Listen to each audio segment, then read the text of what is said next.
Hi, David.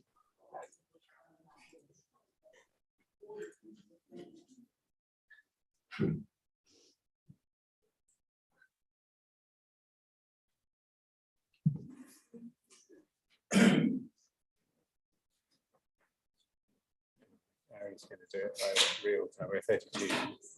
Okay. Great. Well, welcome everyone. My name's Ian Scoons, based at IDS, and together with Melissa Leach here, we're going to be chairing this exciting session.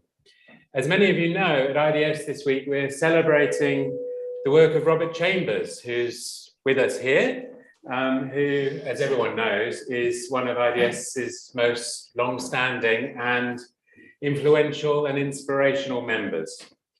And today we're also relaunching a book that we did 10 years ago called Revolutionizing Development, edited together with Andrea Cornwall, who's here online. But most importantly, it's now open access. So anyone in the world, anyone who's attending this event can download it for free. And I think there are links being shared now. And do share it, because it's a fascinating book, actually. It has 32 contributions from many different people who worked with Robert over many years. And in a sense, it's a history of development, really, because it starts from when Robert was a colonial administrator through to his work on managing rural development in Kenya, through to all his influential work on vulnerability and poverty and sustainable livelihoods, right through to that work on participation and PRA and RRA and so on that has resonances today. And of course, his more recent work on sanitation. So if you want to get a sense of development over 50 years, have a look at the book. And we're delighted that we've got a lot of contributors to that book with us either in the room or online today. Robert has always been absolutely brilliant at spotting blind spots, challenging orthodoxies, and we talked about that in a podcast that is going to be released tomorrow, I believe. So watch out for that. And you know, he's been a major influence on all of us who've been involved in development studies. Indeed, a revolutionary influence. Robert wasn't quite sure of the word revolution in the book title when we did it, but I think it's absolutely appropriate. Think of all those phrases that are associated with him: putting the last first, whose knowledge or whose reality counts, indeed putting the first last. These are all pretty revolutionary ideas, actually, underneath, and challenged us all in development. And if you read through his works over the years, and there is now a collection on the IDS Open Docs website of, I think, nearly all his works. We tried to find everything from mimeos from the 1960s through to published works. You can see how he's continuously, over his whole career, urged us to behave and act differently. And many of us here, I'm sure, were influenced to get into work of rural development through Robert. I was given this book. I found it on my shelves earlier on, Rural Development, Putting the Last First, published in 1983. I was given it by Gordon Conway, I think, when I was studying at Imperial College around 1983-84, I think. And we were inspired by his writings, his workshops, his networking, and his incredible enthusiasm for everything interesting and challenging and fun. So we've enjoyed it a lot. And we've got 17 contributors in this seminar today, all of whom have 2 minutes, note 2 minutes only, to say something about their contribution to the book. Then there's going to be some time for discussion, or at least comments from the audience, both online and here.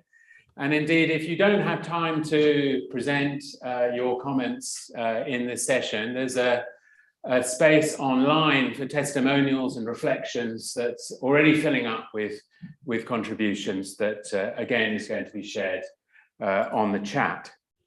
And then right at the end of the session, we'll have some final words from Robert before those of us who are in the IDS building, and it's so nice to be in the IDS building, retire downstairs to not the bar, I think, at 2:30, but at least tea and so on at 2:30.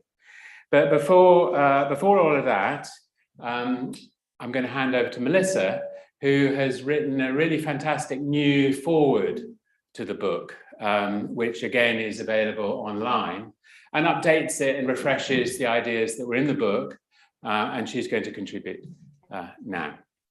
Well, thank you, Ian. Thank you, Robert. Thank you, everybody, for being here at what feels like actually quite an emotional as well as kind of ideas-led event. And I must say, it was an absolute privilege to be asked to write this foreword. And then it turned into what felt like a really daunting task, because Robert's shoulders and his work is a really extraordinary set of things to stand on and a legacy to reflect on. But what I want to do in the next few minutes, and I think I get 10 rather than 2, because I'm so lucky, is to try and convey some ideas about the relevance and the importance, I think, more than ever, of Robert's ideas to the moment we find ourselves in now. And of course, the moment now, the current context, is perhaps the most turbulent one for international development and for the world that we have seen, actually, in a very, very long time. If you think about those intersecting crises, the pandemic, of course, climate and environmental change, conflict and all-out war, economy, food, energy, poverty and inequality, digital disruptions, and all the associated political shifts and challenges to democracy and more. So it's a really difficult time. And these are, of course, dynamics that have deep structural roots. Much of what we're seeing at the moment is the result of, and indeed reveals, what I and some others have been calling kind of the cracks in the systems that we've all depended on for a long time. And in many ways, they are undoing development in that very simple sense that I think still conveys something very important that Robert says: development is good change. The idea that things can change for the better for people, whoever they are and wherever they are. But what they reveal really is also some fundamental challenges to conventional ways of thinking about and doing development. It's a world of disruption and of uncertainty, a world in which mainstream ways of doing development with a big D, those kinds of discourses and practices of the aid industry, and the long dominant approaches it's rested on, whether those are ways that privilege economic growth, liberal markets, globalization, carbon-intensive industries, top-down planning, all of those, I think, are under challenge as never before. Along with this idea that's always been pretty distasteful, that somehow development programs can be designed in one place and rolled out to others elsewhere. These are all things that Robert's always challenged, and I think they need to be challenged more than ever. So at IDS over the last year or two, and sort of in the context of the pandemic, we've been thinking about how crisis, multiple crises, can also be opportunities for what we're calling a recasting of development. And that recasting has sort of two senses, both the idea of reworking, reshaping ideas and practices, but also casting in the very nice way that our colleague Peter Taylor put it, the way a fisher person would cast a line ahead and kind of look to the future and see what might happen. And in writing this foreword, what I really found was that Robert's legacy and work offers us so many kind of vital clues and directions for where that recasting might need to go. And I want to share just very quickly 2 overarching ones and then 4 very, very specific ones. So the overarching ones, the first is actually putting the last first as an idea. It's, of course, the title of the introductory chapter of the book. It's also the title that I gave this foreword. And it was the book also that brought me to Robert and to IDS. I read it, I think, as a naive undergraduate geographer. And then I wrote to Robert and said, can I be your research assistant? And extraordinarily, he said yes. And I mean, everything I've done since has rested on that bit of serendipity. But I think putting the last first is important. It reminds us, it's that basic inspiration to see and act and think differently from the knowledge, the perspectives, the priorities of those sidelined by mainstream science and development, by dominant modes of power and privilege. And I think it's what undergirded, of course, this revolution in participatory methodologies that Robert's work originally inspired and which has blossomed in myriad ways around the world. And I think it's also important now, we hear a lot with the Sustainable Development Goals about leave no one behind. Well, actually, that's not a very radical message. Putting the last first is a much more radical message. It's more critically engaged with power, and it's more aligned with the commitments that we now call things like decolonizing development, that idea that we should really challenge power and engage with a diversity of knowledges. Robert, in his own way, has actually been decolonizing development for decades, even though he's someone who started his work in the colonial service, and there's some nice ironies there. The second overarching thing I wanted to say and picked up on was really the importance of the personal. So as Ian's just noted, the book itself relates a history of development through the history, the biography, if you like, of one very important career. But it's also a personal history in at least three senses. One is that the contributors to the book all worked closely with Robert and developed personal, emotional, friendship relationships with Robert, as well as just work ones. And I think some of that will come through in the contributions today. And I think it reminds us that personal relationships and emotion, love perhaps, are actually really important in what we do. And it's some of what keeps us going. It's about passion. The second sense of the personal is the idea of personal positionality, how that always shapes what we know, how we come to know it, how we convey it. And that's a theme often elaborated in Robert's work. And of course, positionality, reflexivity has long been a kind of stock in trade of the social sciences. But again, it's something that Robert recognized much earlier and has been there all along.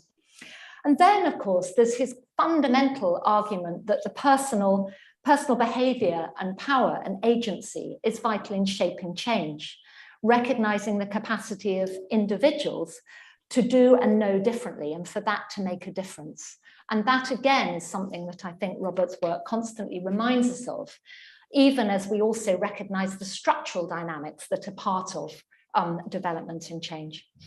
So looking ahead, where are my four specifics? Now, in keeping with Robert's own insistence on positionality, plurality, and the personal, I think it's going to have to be up to everybody in reading this book, and I hope you all will, to reflect on and decide what legacies they think are most important in the recasting ahead. But there were four that I just picked out. So the first is around complexity. I think amidst the disruptions and shocks of our current era, Robert's insights here were vital. These are all changes, the challenges the world is facing, all involve emergent change. They're not linear. They involve interacting pressures. They're emergent. They involve deep uncertainties. So more than ever, a paradigm emphasizing control and linearity and predictability absolutely won't do. We need, again, more than ever, methodologies and practices of the kind Robert's work has always highlighted so well, stressing iteration, flexibility, adaptation, learning by doing. The second theme is poverty and inequality. Because they're on the rise, unfortunately, pretty much everywhere, deepened and entrenched by these intersecting crises and themselves intersecting, where class, race, gender, place, ability, and much more are shaping vulnerabilities and opportunities. And I think Robert's insights about multidimensional poverty and inequality and about downward spirals of deprivation and vulnerability are unfortunately and quite frighteningly incredibly relevant now. But at the same time, Robert's work constantly reminds us of the capacity of people, even living in the worst kinds of conditions, to be agents, not victims, and to analyze and act on their own situations when enabled to do so and not blocked by misguided and biased outsiders. The third specific I wanted to pick up was climate and environmental change, especially in this year of COPs and biodiversity and climate crisis. And I think we need to look hard to Robert's insights about rural worlds, rural development, dynamics around livelihoods, seasonality, the use of land, water, trees, and his insistence that we appreciate rural people's own knowledge, innovations, framings of these problems. Things that he did in that initial work on Indigenous technical knowledge through to Farmer First. I think we now need a new revisiting of Farmer First around climate and environment to find those pathways to genuine sustainable development that suit people's realities and that act as a counter to the top-down so-called solutions and their underpinning biases that we're now so often seeing as being peddled to address climate change and biodiversity loss. And so finally, the fourth specific, that's really quite a general one, is the whole area of how science and policy, truth and trust relate to each other, because these are tensions that I think, again, are greater than ever. We've always known that the relationship between evidence and policy in development isn't linear. There's a politics to knowledge, there are politics to policy processes. But I think especially in our current world with the proliferation of digital media, of unlocatable opinions, blurred boundaries between fact and fiction, and frankly, the spreading of lies by people in power, magnify a lot of these challenges around whose knowledge counts that Robert's been talking about again for such a long time. And I also felt actually that Robert's basic optimism that people can learn differently and that this will encourage them to do differently makes today's post-truth world, and often a world of lies and dishonesty, actually more appalling than ever. And I had a conversation with Robert about this before starting to write this forward, and it just really brought home that actually it's dreadful, some of what's happening, and we need someone like Robert to remind us how dreadful it is. But I think Robert's work also reminds us that challenging these lies and dishonesties, in a sense, can't be a matter of restoring singular truths, because actually the world is not a world of singular truths. But what we need is plural perspectives and democratic deliberation, including perspectives from the margins. So those were some things I thought about. No doubt you will also think about others, and we'll hear about a lot more today. But I ended the foreword and I end this brief intro now just by saying that the book itself and this foreword are really both a vote of thanks and a celebration.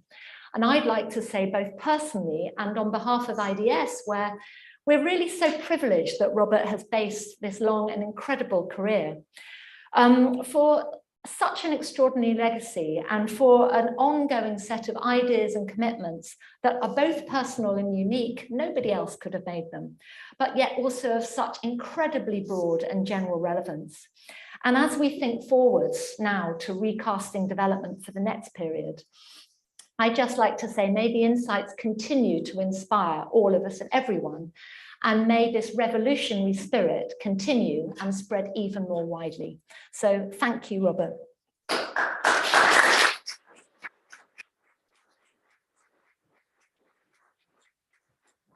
you, Melissa, very much for that. I should have said in my preamble that those of you who want to make comments and so on who are online, please add them to the chat. Gary will synthesize these and we'll take them at the end of this next session. But we're now going to go into a session where we're going to have a series of short interventions from authors of the book, many incredibly well-known people who work with Robert. And quite appropriately, we're going to start with Richard Jolly, who is a long-time research associate of IDS and is going to... I did work in Kenya, as did Robert, and I won't be dealing with that. Good, thank you. Thank you, Richard. And then we're going to have a series of others after Richard, reflecting on development revolutions in and beyond rural worlds. And then we'll have a short little break for some discussion, and then we'll go into the second session, which will be focusing much more on participation and methodological revolutions. Richard, your 2 minutes. Yeah. Well, Robert has led the way on a global scale in defining, promoting, and widely demonstrating the value of participatory approaches to development. By his books and teaching, his charismatic personality, and the range of his involvements in field situations, participatory development is now a major part of the language of development, if not always of its practice. Robert's achievements are certainly worthy of great celebration in the IDS, his home institution, and far beyond among the many people and institutions he has influenced. Robert, by his work in development, has truly made a difference. But the battle of sustaining participatory approaches to development is only at its beginning. Putting the poor first requires decentralization and democracy to empower people, and the poor especially, and other excluded people, and to give them real choices over their lives. This means political change. It also needs changes of approaches, operationally and intellectually. People-focused methodologies and approaches need to take over from dominant paradigms of top-down planning. And I speak here as an economist who's sometimes been involved with that. We need to move from top-down management and top-down economics. In their place must come approaches and methodologies which recognize the wisdom and the experience of people and give them the opportunities and capabilities to make their own choices. All this can be helped by building stronger alliances between all forms of participatory approaches and the thinking and practice of human development. Both are growing movements with committed followers in all parts of the world. Both can gain from closer links. Human development, as opposed to economic development, would bring a broader frame in which participatory approaches could be set. Participatory approaches would bring values, commitments, and grassroots activists and activities to human development. Working more closely together, the potential of each can be strengthened. Above all, such an alliance could bring together those who share Robert's indefatigable insistence on the need for personal commitment to the cause of the poor and excluded. Development can never succeed if it is only a business paradigm. For many in the human development movement, this evokes memories of the leadership of Barbara Ward, who was indeed a governor of IDS in the early days. And she recognized the need for a global vision and moral commitment to it. She wrote of the economic and environmental challenges in the world. Our physical unity has gone far ahead of our moral unity. This was a theme which dominated her world of ideas, and that was the heart of her constant search for social equity, for human justice, for reducing the gaps between the rich and the poor, indeed for a planetary bargain for our planetary survival. The links between this planetary vision and concern for the empowerment of people is and has been at the heart of Robert's leadership and many contributions. Thank you, Robert. Thank you, Richard. Without further ado, I'm going to turn now to John Harris, who worked with Robert in India many years ago, and reflecting on work on village studies in the book. I don't know what he's going to say, okay, now, but he's there. Shall I just go straight? Go for it, John. Right. Hey, it's a very great pleasure to greet you, Robert, on this occasion. And to think about 50 years of friendship. Just wish that it had been possible for me to be actually at IDS today. My chapter for Revolutionizing Development reflected on the whole genre of village studies. Robert, the doubts that you sometimes expressed about their value notwithstanding, village studies have continued, especially through the work of the Foundation of Agrarian Studies in Bangalore, and through studies in, for example, in Tamil Nadu, like those of Sussex colleagues Grace Carswell and Geert de Neve, which tell us a lot, for instance, about how the employment guarantee works or local labor markets. There's still too little comparison of villages, though, of the kind that we attempted. Our work took place in the context of what was called the Cambridge Project on Agrarian Change in South Asia at the time of the Green Revolution. And I'd like to pose the question to you, Robert, and others here. What might be the focus of a major project, a major research project on agriculture and the rural economy in South Asia 50 years later now? Should we study initiatives in climate smart agriculture or projects having to do more broadly with climate resilience? Would we focus on efforts to develop an agroecological approach to agricultural development, as perhaps through the system of rice intensification? Perhaps we should aim to do comparative research on the food system in different parts of the country. These, I guess, would be among the possibilities. But in all cases, this is really the key point I want to make, in all cases, I suspect that we would find that, just as happened with the Green Revolution, technical interventions skirt over the way that socioeconomic inequalities and differences of power in rural society affect outcomes. So very often confounding the hopes of their protagonists. The point really is that putting the last first remains the challenge and remains extraordinarily challenging. Thanks so much. Lovely to be here. Thank you, John. We're now going to turn to Ravi Kanbur, who's going to be reflecting on his chapter, Understanding Poverty and Wellbeing. Ravi, over to you. Yeah, thank you, and greetings, Robert. It's great to see you after quite a while. So I went back to my chapter in the book, and I just want to make 3 points, which sort of occurred to me as I was reading it. Firstly, how does the whole new technology affect participatory appraisal? How do we think about that? And new technology and so on is being used now, evaluations, etc. And that's a question I think for Robert to also to reflect on. Does it change fundamentally the way that we think about these things, or what?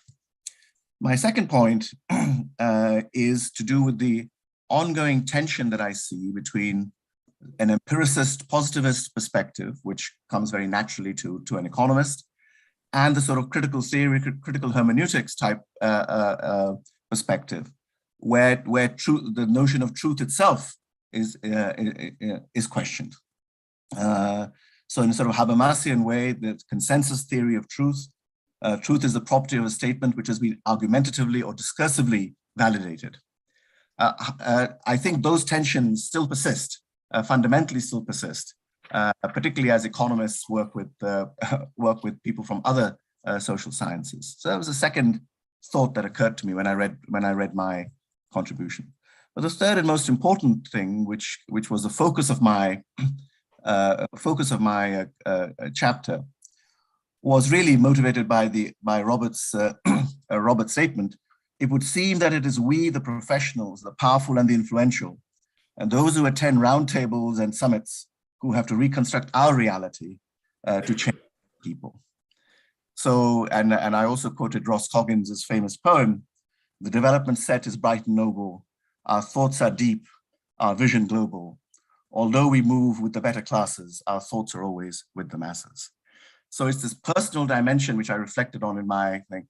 And how could one, given the fact that those of us in this room everywhere who work on poverty seem to do rather well out of it, how does one address that but fundamental tension? And not the case that we should all wear sackcloth and ashes and so on, but what are the particular processes that we should be engaging in? And I think those processes become more and more difficult as we age and as other responsibilities come to the fore. So I think these are the reflections that I had, those 3 points when I reread my chapter. And thank you very much indeed, Robert. Thank you.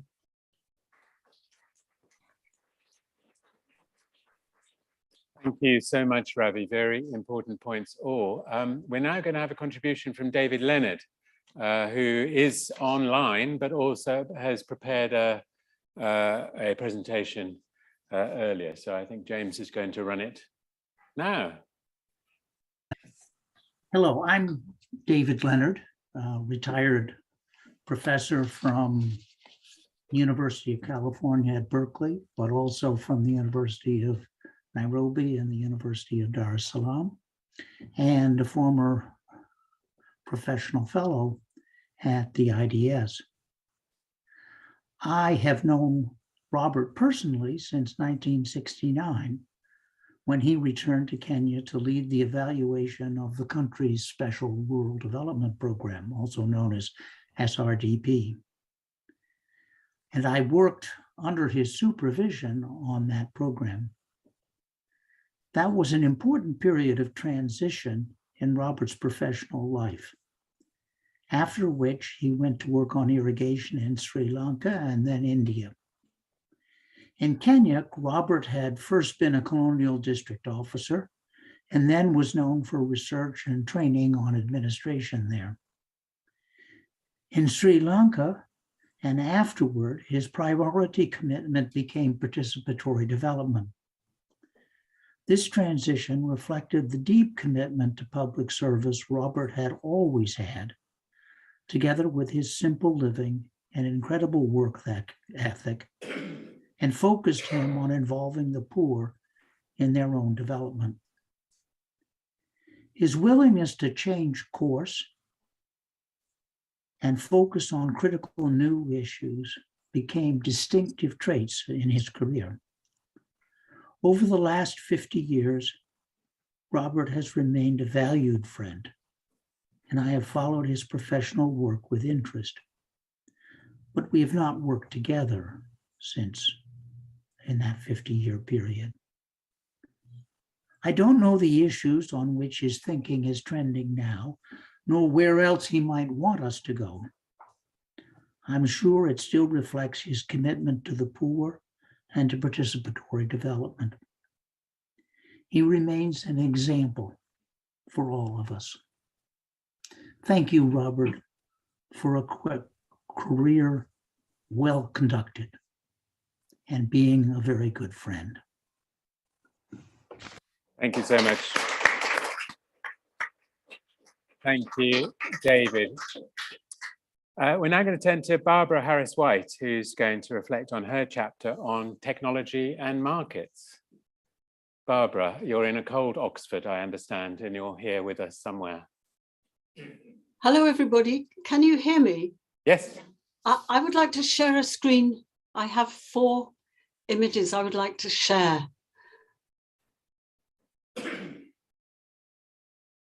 But I can't find them, and I don't want to waste time. This is terrible.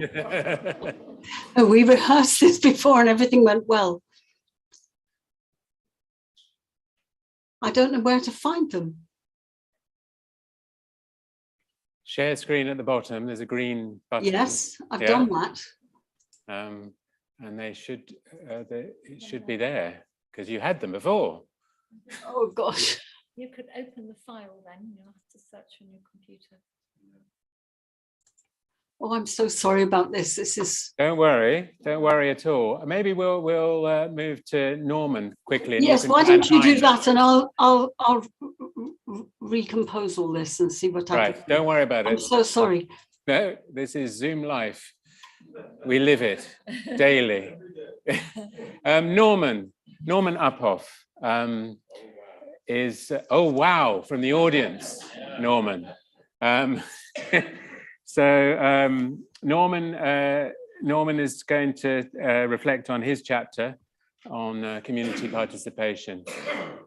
Norman, over to you. So thank you very much. And I think a measure of Robert's influence on the whole development studies community is the magnificence of the group who are coming together today to show honor for his work.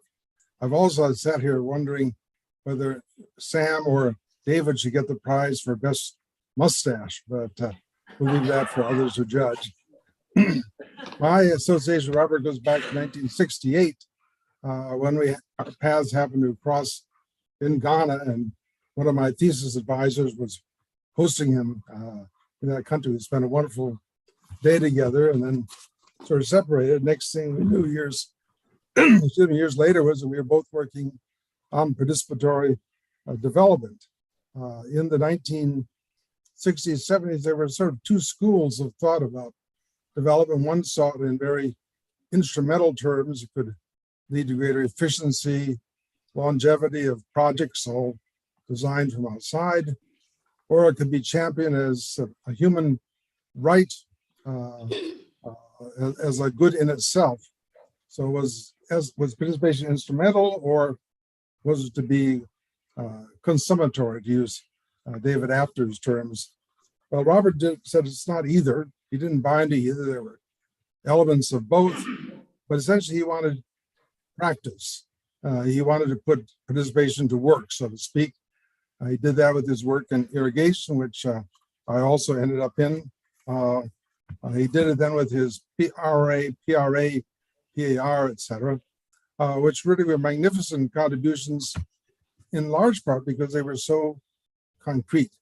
And they really reflected the confidence or conviction that Robert had developed from his experience at that point, starting in Kenya as a colonial officer, that the people, quote unquote, were not just the people, they were persons. That's where his interest in the personal element came in, that it shouldn't be we, they, but rather us.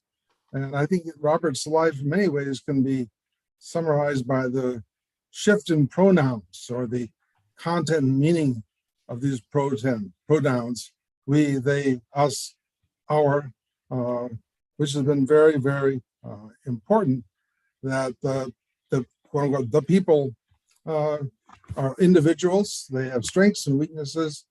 Most of all, they have capabilities, hopes, ambitions, desires, aspirations. And the shift from being victims to agents, which someone already referred to, was really key to his work. Also, his emphasis upon the personal factors, which I've found more and more critical in my own experience alongside Robert's work. Now, development studies is really, I think we've more or less won the battle to have participatory development acknowledged, accepted, promoted, at least in lip service terms. Where are we now? And I must say that having spent 50 plus years in development work, I'm somewhat worried or unhappy with the current state of development studies. We have some very wonderful, talented, committed people coming up in the second or even third, maybe fourth generation. But I think the problem is that, you know, the whole world has changed dramatically from Robert and I first met on the sofa in Little Lego in Ghana. This is emblematic. This is the fact that my own daughter, who's interested in the same issues of equity, security, human fulfillment, when she did her master's thesis, it wasn't really on development, but on post-conflict reconstruction, having spent several years in Cambodia, and down the Thai border, seeing how many countries were going through huge traumatic shifts, whereas the development studies had really started the notion of constraints, limitations, quote unquote, backwardness. But still, you could move in a fairly smooth line upward from there. What we've seen in the last 50 years, time and again, is really how non-linear, even often non-progressive, often the world can be regressive. And I think we really need to accept that. The models we build, sorry, Ravi, have really been very, very unhelpful, I think, coming to grips with that. So I think development studies have become sort of becalmed. We don't have the same confidence we did 50 years ago that we could make a real difference. I think part of that is that we come back to the question of pronouns. I use the word we, and my reference to that was all of you and people like you. And I think that Robert's work has showed us we really have to start thinking about the we in a very inclusive sense. Think about us. In that sense, we're all in this together. The forces of globalization that Richard referred to are really showing that we're all in the same boat. And unfortunately, our respective countries, populations maybe don't see that yet, but the punishment of climate change is making people more and more aware that this is indeed one world. And so I think that Robert's legacy of focusing upon getting us beyond the abstractions and being very concrete, being very participatory from the, I hate to use the word bottom up because that, when we did a study this and we decided we should talk about from the center out. Each person is the center of his or her own universe. And so when we come in and say bottom up, that's already an imposition of our worldview upon the people themselves. So here's the agency. Norman, could you wrap up now? Yep. Sorry to interrupt. I mean, I think we've had a lot of very key points there, and maybe we can come back to some of them in a bit. But we're already running out of time with 17 participants. Now we're going to go back to Barbara. Have we managed to find your slides and the pictures? Yes, I have. Fantastic. Okay. Can you see them? Yep. Thank you. Slideshow. Slideshow. Yeah, it's not coming. Yeah, from the beginning. That's it. Go. Yeah, perfect. Thank you. I'm very glad and grateful to be with you today. Robert, for me, means many things in no particular order around the clockwise. So total sanitation, roadside bias and whose knowledge counts at the top, putting the last first, seasonality and vulnerability, rapid rural appraisal, water management, and participative development.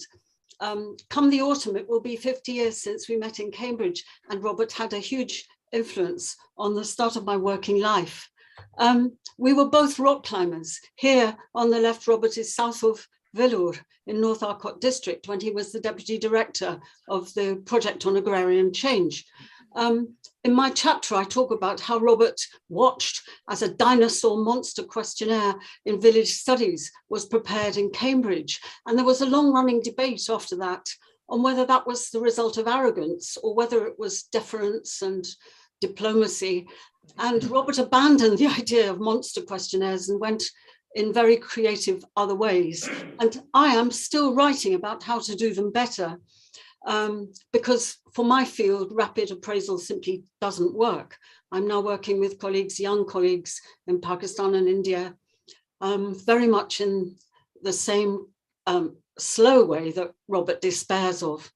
On the project, my work was to study agricultural markets. They've now been sexed up as post-harvest value chains, and I also call them agro-commercial capital. Robert was very curious about my fieldwork and wanted to watch me getting business histories out of traders. So I set up an interview with an obliging fertilizer dealer in one of these photographs. And Robert came along, but he fell asleep And I had to wake him in the middle of the interview. The fertilizer dealer was so impressed that I needed no introduction in the town after that, which was an unintended consequence of development, which is not easily replicable, but perhaps one of Robert's other themes, the debate about the right place of immersive fieldwork. Robert and I swapped cars. Robert got an ambassador in Tamil Nadu and I got a Kenyan beetle in Sri Lanka. And I went on doing my rigorous surveys. But in Robert's car, the accelerator pedal used to jam. One day I met a monitor lizard in the middle of the road, swerved, and the accelerator pedal didn't just jam, it snapped. Out of nowhere came somebody with paper lamps and took the wire from the paper lanterns and fixed my accelerator cable. And there I was, introduced to UGARD, or to bricolage, to innovation, to the informal economy, where Robert has been spending all his life. Afterwards, it took after 2 years in the field, it took us a very long time to write up. This was not a rapid process at all, but there was a lot of excitement. Robert is on the left, exuding excitement. John is next to him. I'm asleep. Nanjama and Bobji are to the right, and Wicks is there with his calculator. It was a pre-industrial labor process, and it was akin to slavery. It felt like slavery at the time. And Robert mentored me throughout the entire thing and helped me to write about a scandal of technological gigantism, which compared with Mr. Adani and Ambani now is pitiful, but then was totally inappropriate and totally out of scale. He enabled me to describe doing harm by doing good, doing harm involving subsidies and labor displacement by doing good in the form of technological transfer. He gave me confidence. He enabled us all to work as the team that you can see. And when he left us, the project wasn't the same. But he left us for the Holy of Holies, for the Sanctum Sanctorum of Development Studies for IDS, where he was able to pursue the life that we're celebrating. History never stops for Robert. Robert never stops. I want to wish him many happy returns, to congratulate him on the book, and also to give great thanks to Jenny, who's been there throughout. Thank you all very much.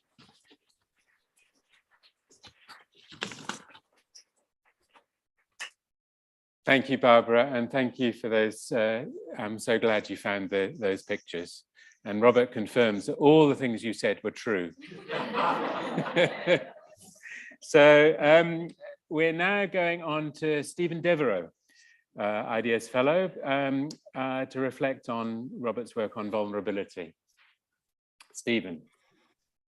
Thank you very much, and thanks to all the speakers for those wonderful tributes. I really enjoyed that one by Barbara. Vulnerability is just one of many issues in development studies where Robert's influence looms large. In my contribution to the book Revolutionizing Development, I identified 6 contributions that Robert had made to conceptualizing vulnerability, just from one single IDS Bulletin article that he wrote in 1989. These 6 contributions were: 1, vulnerability is not the same as poverty. 2, vulnerability has 2 dimensions, external and internal. 3, vulnerability lacks a theoretical framework and methodology. 4, vulnerability is neglected by policymakers. 5, reducing vulnerability requires different interventions to reducing poverty. And 6, vulnerability is political. All these insights remain valid, and I would say crucial, but some progress has been made, at least, on theorizing vulnerability. Robert's famous spider diagrams highlighted the complexity of the multiple vulnerabilities that poor and marginalized people face. This was a refreshing antidote to the simplistic depiction by some, but not all, economists who modeled vulnerability as living on income within 20% of the poverty line. Robert's complexification of vulnerability in the 1980s laid the groundwork that informed many approaches to poverty and vulnerability analysis that have subsequently gained traction. These include the Sustainable Livelihoods approach, led by Ian Scoons and others at IDS, the 3-dimensional well-being approach from the University of Bath, multiple overlapping deprivation analysis from Maastricht University and UNICEF, and Naila Kabir's work on intersecting inequalities. I want to end on a personal note. Way back in 1987, I was a student struggling to raise funding for my PhD fieldwork on seasonal hunger in northern Ghana, which was inspired by Robert's pioneering work on seasonality. Robert kindly provided a letter of support for my research proposal to the Overseas Development Administration, as it was then called, and I got the funding and I went to Ghana. Thank you, Robert, for being the one and only Robert Chambers. Thank you, Stephen. Which is a perfect segue to Richard Longhurst, who's again a long collaborator with Robert on seasonality, amongst many other things. So hello everybody, and it is for me a great honor and pleasure to be here at Robert's 90 bash, I guess we should call it. I'll also read out these comments, so I hope this will keep me to time.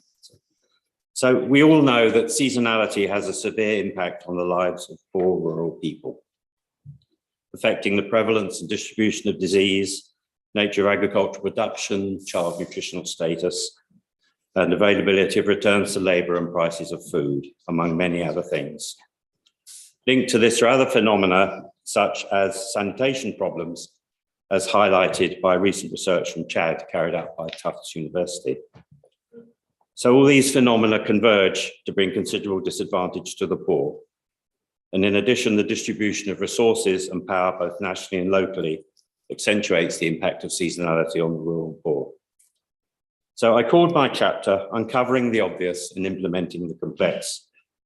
It was obvious that seasonality brought many problems, but it was very difficult to address with support to the rural poor. So first, the obvious bit. So we do not need high-powered research to show that seasonality is such an important issue for many people. The hungry season was the most severe phenomenon. It was obvious, but a very complex and nuanced situation for outsiders. And in the 1970s and 80s research we did, we needed strong interdisciplinary teams working on case studies to uncover this. So I believe there's something deeply embedded in everybody's psyche about seasonality. For some, its manifestations bring joy, such as, I see the bluebells are out already. For others, it brings predictable dread. Well, will we have enough grain to see us through in harvest time? Or will we be able to afford the heating bill after summer? Or with unpredictable dread or real fear, each year in the monsoons, the water level is taking away more of our land. One of Robert's, I believe, best ever analogies is the screw and the ratchet. The rural poor are screwed down seasonally into subordinate and dependent relationships in which they're open to exploitation. Sometimes the screw becomes a ratchet, an irreversible downward movement into deeper poverty as assets are mortgaged or sold without hope of recovery. It's a time when poor people are kept poor and a time when they become poorer. Now the implementing the complex bit. So seasonal programming has to reflect the view that programs and projects should be focused on specific times of the year. At an agency level, this has administrative and resource needs with demanding implications for coordination, timing of interventions, etc., and difficulty in matching the needs of rural people to the structures of government and non-official programming. So the work in the Institute has promoted many ways to address seasonality. Also, I've tried to encourage myself, development agencies, to give greater attention to the topic, but have been disappointed at the reaction. So if we're going to see policies and programs implemented to address seasonality, then an agency revolution is needed with many changes to planning and implementation. The mindset has to move into a new phase of addressing seasonal problems. Current mechanisms to incorporate the views of the poor are not good enough. But it's not our job to always berate agencies, but to engage and give them support and ideas. Far greater flexibility in implementation is needed, including a major dollop of that placed in the hands of the poor. In a simple format, addressing seasonality can be described and has been described as concertina programming, expanding when stronger action is effective and falling back at other times of the year. For a start, the false divide between development and humanitarian, an endless debated issue, can be better addressed. So concertina programming requires development agencies to behave more like humanitarian agencies, but driven by the demands and interpretations of the rural poor as to when, what, and how actions are needed. So Robert's work has illuminated the need for participatory actions to address the needs of the poor. Now we need agency reform to do this. If we believe that seasonality should be addressed, then the current structure of agencies needs to be changed. So uncovering the obvious and implementing the complex can be linked if attention to seasonality is integrated through a greater recognition of the participation of the poor in that programming. Surely encouraging this is Robert's enduring contribution to development.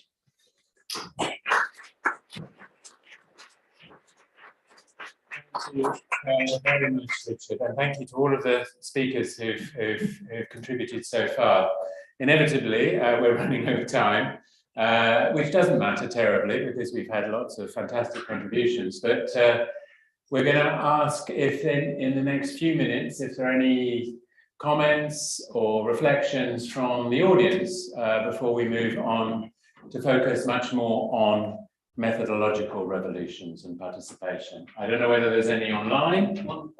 There's one online already. So feel free, and those who are in the room, anything that you've got, get ready to come up to the front. This is from Murdad Puya from Bu Al Sina University, Iran.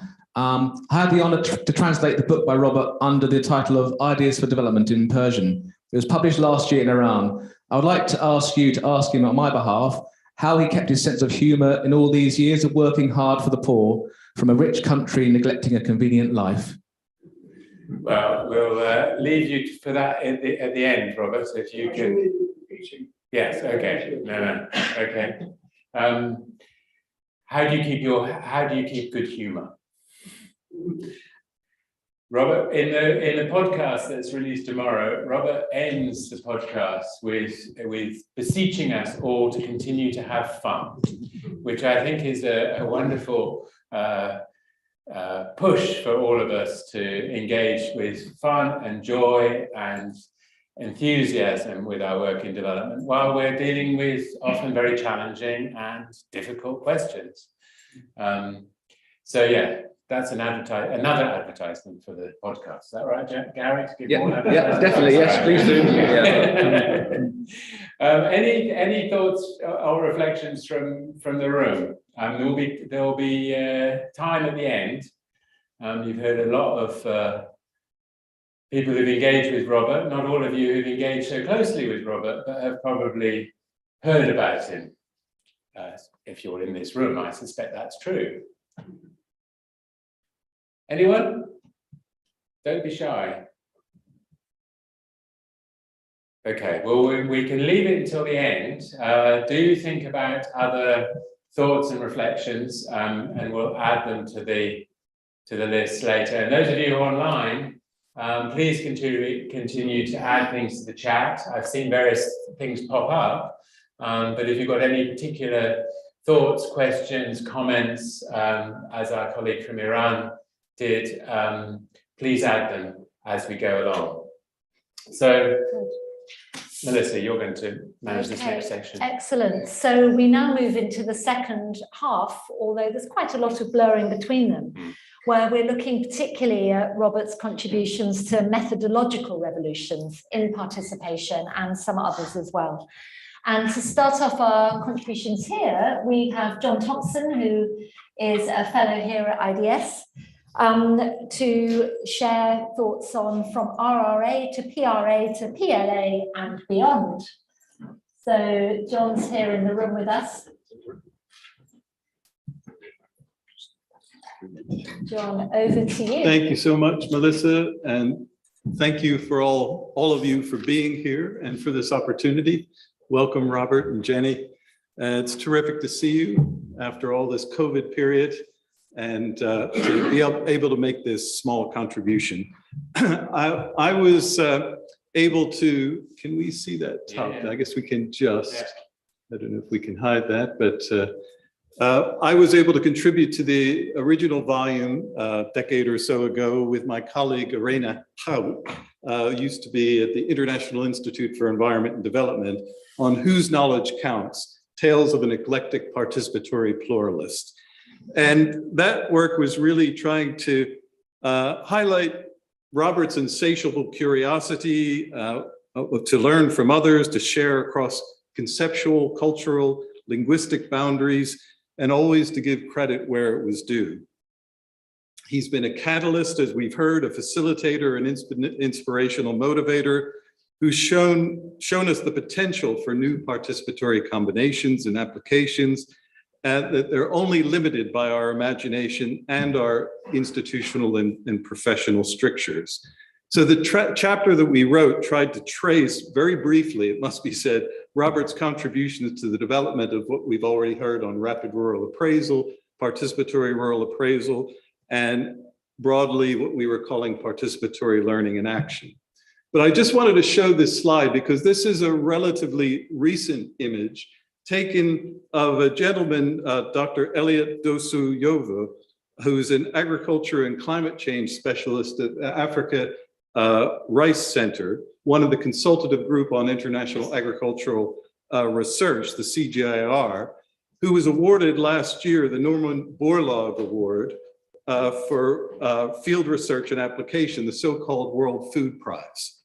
And here he is, pictured. This is the promotional photo that was sent all around the world, presented by the World Food Prize, by the African Rice Center of the esteemed Dr. Dosu-Yovo, who was there in the field presenting his work to the farmers, imparting his knowledge to them, that was being celebrated with this grand prize. Now, I have to say that I think a lot of the work that he's done here on developing a participatory approach on land and water development around what he calls smart valleys is highly innovative.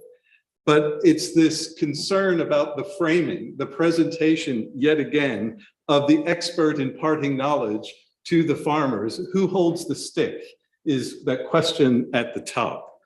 And I think it encapsulates this image of much of what continues to be wrong with what is defined in the international community as participatory research, and that is being practiced by the CGIAR, promoted by the Gates Foundation and others.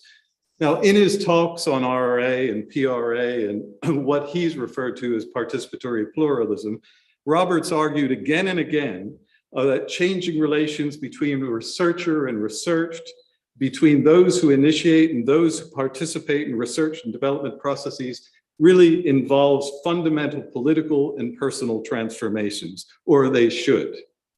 And this points to the need for wider institutional change that accommodates new roles for researchers within a process that's flexible and reflexive. Now, interestingly, the CJR over a decade ago created a very innovative program called Institutional Learning and Change, ILAC. And that ILAC program was all about creating more reflexive opportunities for learning and change at an individual and an institutional level. But it ended about the same time as Revolutionizing Development was launched the first time around. It's never been recreated. Nothing in its place exists. So I think there's a long way to go still in embedding not just these methods that we're talking about, but these attitudes and behavior, this reflexive approach to development in all the areas we work in, including agricultural research. Thank you. John, thank you very much. We go now to Andrea Cornwall, who of course is one of the co-editors of the original book. And we had hoped to have her with us as a co-host today, but COVID took its toll. But Andrea, delighted that you're with us online. Andrea, of course, was a colleague of Robert's here at IDS for many years, is currently research director at SOAS in London. So Andrea, over to you. Thank you. And yeah, very great regrets that I can't be with you today, but very glad to be able to join online from Mexico City. I got delayed, as Melissa said, because of having caught COVID here. So my chapter in the book relates to something that Robert and I have in common, which is both a love of good writing, but also a mischief with words. And so I'm going to talk a bit about Robert's contribution to the language of development. And something which I think many of us associate with Robert is Robert on the floor with lots of cards and doing card sorts around concepts and meanings and words and working with people to explore their own versions of things, and the idea of there being multiple versions that could be elicited through these methods. And one of the most exciting things for me as an anthropologist coming to PRA was how PRA opened up a space for negotiation around whose reality counts, whose language counts, whose meanings count, whose knowledge counts, in an industry or in a sort of field of practice such as development, which is very much dominated with northern perspectives around whose knowledge counted, but also what counted as knowledge. So I'm going to talk a bit my chapter in relation to my chapter on how Robert, through his writing, was able to also disrupt taken for granted meanings around development. And how also in his writing, he points out how power is negotiated through the ways in which certain kinds of language gets to be used, and how this power works in the making of words, making of worlds through words. Language matters very much to Robert. Robert writes in the most extraordinarily clear language, but also language which is beautiful. He crafts his words very carefully. And working with him, seeing how carefully he does that has been a real privilege, I think, to see how really good writing can make a difference. It's not only clear English, he also, his poetic abilities also shine through in terms of his use of allusion, his use of metaphor, and also his use of alliteration. And I was looking at a poem that he wrote about the pretensions of academic English, which is called How to Impress Academic Colleagues. Where he urges a dull academic to make your prose obscure, never lucid, never pure. The way to get the upper hand is to say what none can understand. So also his mocking that kind of the ways in which academic English works to obscure.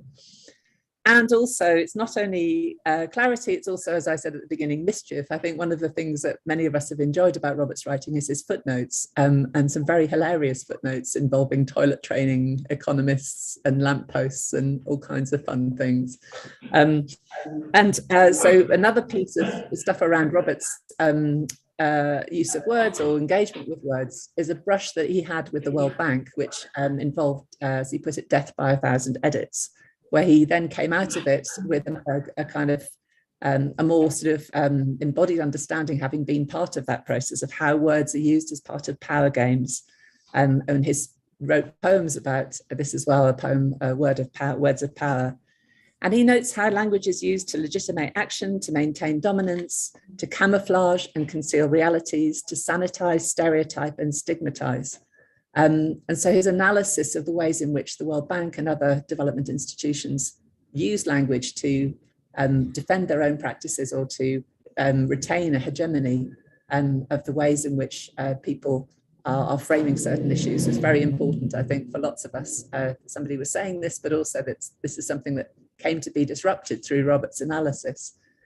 His own contribution to world making through language is also something important to comment on, and something I think, again, many of us will know his piece on responsible well-being, but something which Robert does with language is put words together that bridge worlds, of bridge meanings. And by putting the word responsible, sorry, in front of, yeah, I'm just going to come to the end now. The word responsible in front of well-being, he provides a way of bridging disciplines and disrupting understandings. And so just to finish, the delight with which many of us have seen Robert's use of language and the ways in which he provides a pedagogy for the powerful through that is something which I think is really worth celebrating. Thank you very much indeed.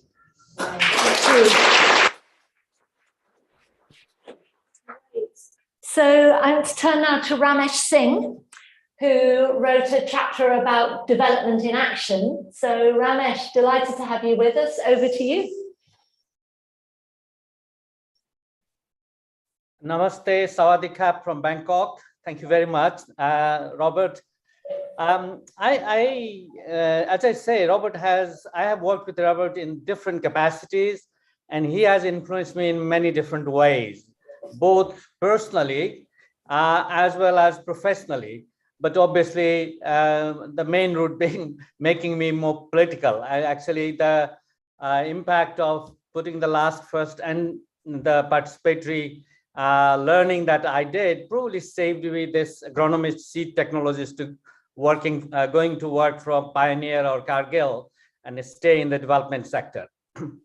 What I learned, I mean, obviously there is methodologically the tools of participation, but all of those things are obviously important, but behind them, there were a lot more Robert was teaching us about whether that's a value of humility, respect, power relationships, and political. So I summarize that by saying what he has made this technologist into a much more political development worker in that process, which I appreciate very much.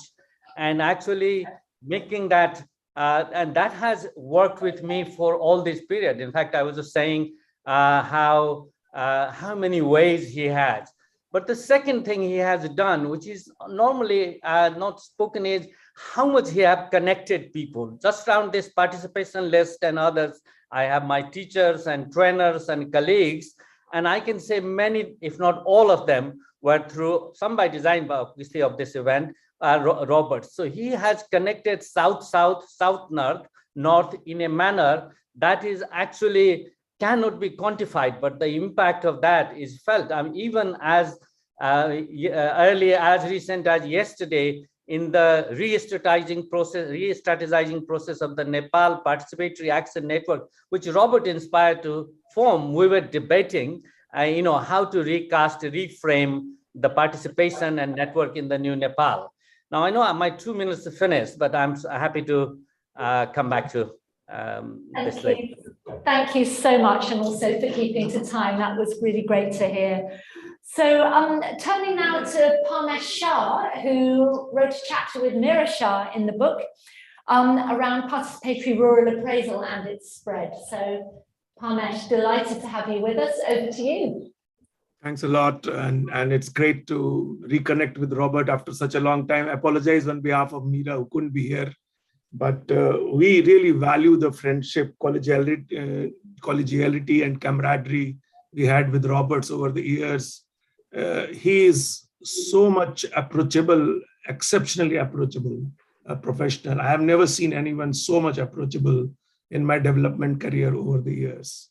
And I think that shows the depth and the breadth of people who are here. He connects across hierarchies, whether it's a development worker out there, or whether it's a farmer somewhere, or whether it is a senior bureaucrat, or even a politician everywhere. So he can cut across that, and that is a unique skill set which fairly many people don't have. I just want to talk about a couple of things. First is the development paradigm. I think learning and unlearning has to occur all the time in order for development to keep relevant. So I think the unlearning part of what Robert did is very remarkable, of a lot of people who had very fixed views about how things should happen or how things are happening, to make a lot of senior bureaucrats unlearn and then relearn. So I think creating this virtuous cycle of relearning and learning is a very important contribution. And it's very difficult to do because people have very fixed ideas about what they do. The second part is also about how do you bring people, ordinary people, not just as passive givers of information, but become analysts themselves. And that's what I worked with Robert quite a bit on, having a lot of ordinary people become analysts and really analyze their complex systems and think about how they can change things for good. So previously, RRA was about researchers going and collecting information, but PRA became where thousands of people became analysts, and they collected information, not only collected, analyzed, but also acted on it at the same time. So I think involving a lot of poor people as analysts and not having this orthodoxy of experts descending and doing analysis all the time for poor people dishing out policies to them, I think is a very, very important paradigmatic contribution. And it still persists of a lot of poor people able to do analysis and to able to act on it on its own. The final thing is about the whole, the creativity and the fun part, which I think I have spent a lot of time in many countries with Robert leading some of these activities. I think the fun he brings to learning is infectious. And I think I still, remember those sessions with Robert in which we have had so much fun while working, which I really miss now that we don't have such people who can bring fun into the learning part of it. Robert, all the best. And we hope post-COVID, we will be able to reconnect sometime. And that's all from my side. Thank you. Okay, and on it goes. This is so wonderful. So I'm going to turn now to Louise Fortman, who wrote a contribution again on participatory methods, particularly around natural resource management. So Louise, actually, I think you pre-record. Yeah, very good. Though Louise is also with us. Hi, Robert. It's Louise Fortman here in sunny California. Actually, on the day, I will be in Ireland. So I will be awake instead of stumbling about in the dark of the early morning in order to talk to you on your this wonderful occasion. So, in the spirit of the Academy, of course, when I was asked to talk about your work, although you've already been the stage setter in participatory research and in so many others, including apologizing to the people in whose village you made decisions. You've already been a pathbreaker in so many ways, but in the Academy, of course, we always say, what have you done for us lately, Robert? What have you done for us lately? So I went to the website and signed into the Sanitation Hub, which has a lot of stuff on it, I have to say. And so I clicked around and looked at things, and there was rapid action learning, something I'd never heard about or knew about. And I watched your video with your two colleagues, and I read a little bit, and I said, oh, wow, Robert has done it again. He's developed a new method that we all need to be using. And so I have to read a bit more, to be honest, but I'm going to send those websites to my students that I'm still working with, and the ones who've graduated who should give it to their students, and we're kind of spread it around. I think it's absolutely brilliant. Of course, it's absolutely brilliant.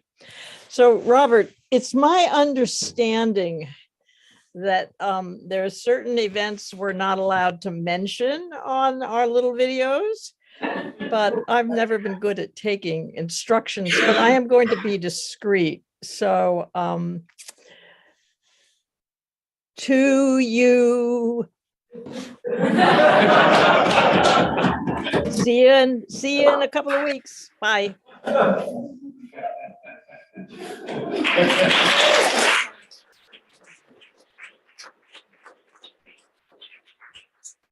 Right, I'm going to have to say something at the end about the unmentionable non-aspect of this event. But anyway, for now, Louise, thank you so much. So moving on now to Sam Joseph, who has also got a pre-recorded talk for us, although he's also here. It's Sam, around attitudinal and behavior change. Hello, everyone. This is Sam from Bangalore. I learned from Robert, no blueprints, encourage innovation, let local people lead, hand over the stick, share power, reverse the roles, participation of people. Two options for people's participation, sustainable projects or adaptive systems. In adaptive systems, people's role is as problem solvers. In this diagram on the right, you see three variables. The arrows connecting them are got a sign of either minus or plus. Wherever a minus sign happens, read it in opposition. Wherever it's a plus sign, read it as additive. So the more people's position as passive recipients, the less is their autonomy.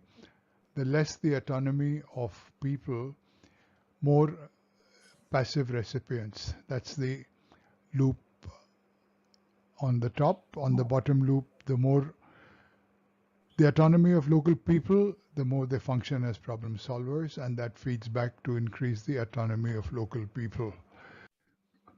There is a Jal Jeevan Mission, a Government of India project to provide tap water to every household in every village. Village level plans have to be made.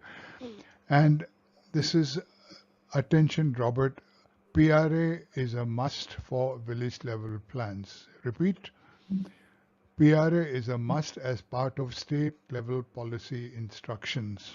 There are budget provisions for NGOs to make village level plans. However, 2021 had COVID constraints. Certain percentage of the budget is used for PR.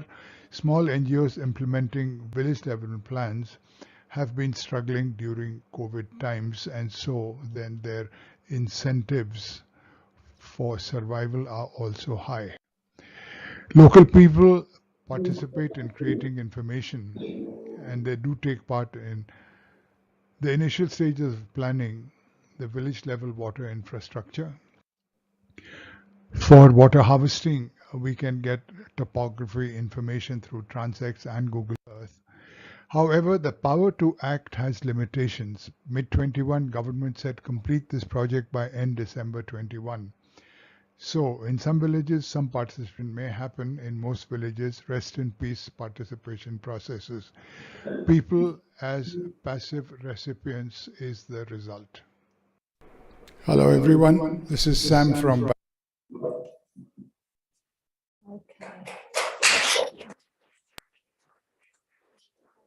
Slightly depressing end, but onwards in revolutionizing. Thank you so much.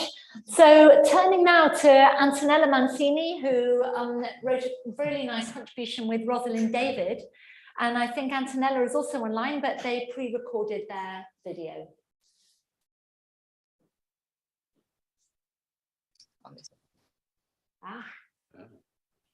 When asked about the relevance of Robert's work to current development evaluation, a Mori Fokotoki or proverb comes to mind. It goes like this: He aha te mia nui o te ao. What is the most important thing in the world? And the response, he tangata, he tangata, he tangata. It's the people, the people, the people. I think we forget indigenous wisdom at our peril. But Robert's approach to development evaluation always put marginalized people as central to their own development process, to the design, monitoring, and evaluation of development. His ideas were and are, of course, revolutionary. They completely subverted development by rebalancing power, privilege, and voice in the development process.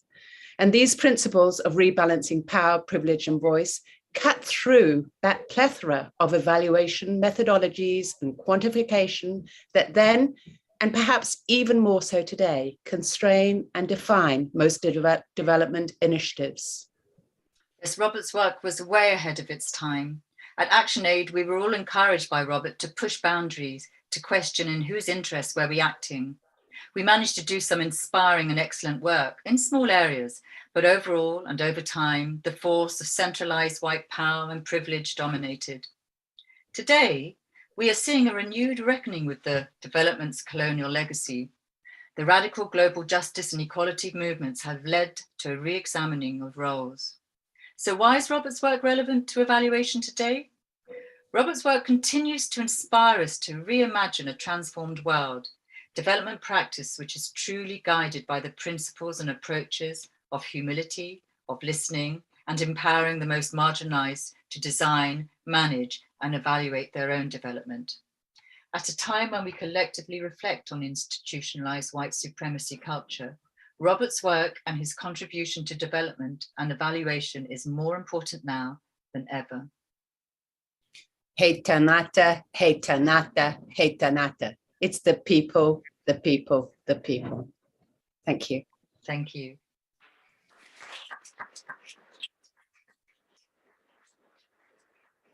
Both of you, that was wonderful. So now to Sami Musyoki, who's with us online, who's going to talk about networking, which was the focus of his contribution to the book. Sami, over to you if you're there. Good afternoon, everyone. Thank you very much for the opportunity to be here today. How do I know Robert? And this is what my article as well focuses on. I know Robert back from the early 90s when he was going around the globe doing PRA clinics and initiating the processes of starting PRA networks. And clearly, for me, what stands out for Robert is the ability to network people in a time when we did not even have the technology we have today. You know, using what he called sources and contacts, and just asking, do you know this person, and getting people together. And through his work, we had quite a number of PRA networks evolving around the globe. And then we had the South-South meetings, which took place in different places. Later, I was to become a colleague at IDS as a networking and capacity building coordinator. And I became part of the people organizing with him, visiting fellowships to bring practitioners from around the globe to come together and share about the good work they were doing. For me, it is clear that Robert was committed to promote what other people were doing. And he did not want to be the only one to go around the globe talking about PRA. He believed what they were doing was innovative and really elevated it for them to influence knowledge at different levels. And PRA moved from just being a micro level tool to being used in advocacy and influencing. And that's why it knocked its doors at the World Bank and other big institutions and becoming a credible approach that was used around the globe. So what stands out for me from the interactions with Robert is one proverb in Africa, which we say, if you want to walk fast, walk alone. If you want to walk far, work together. And that's what I really learned. And Robert believed in bringing people together. And through that, we were able to influence the world to really have PRA or participatory learning and action live on even today. And no wonder we are gathered here today to celebrate his work. Thank you very much.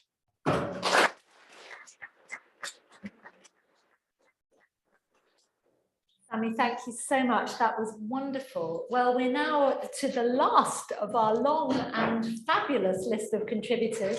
So I'll turn to John Gaventa, who's here with us in the room, who wrote a wonderful contribution on power and participation. Of course, a long-standing fellow at IDS and a colleague of Robert's here for a number of years.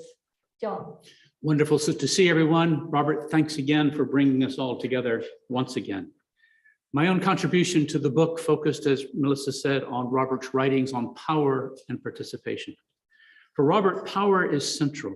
He wrote, "Considering development without power and relationships is like analyzing irrigation without considering water and its distribution." In my chapter, I outlined 6 themes that stand out from Robert's work, each of which remain absolutely relevant today.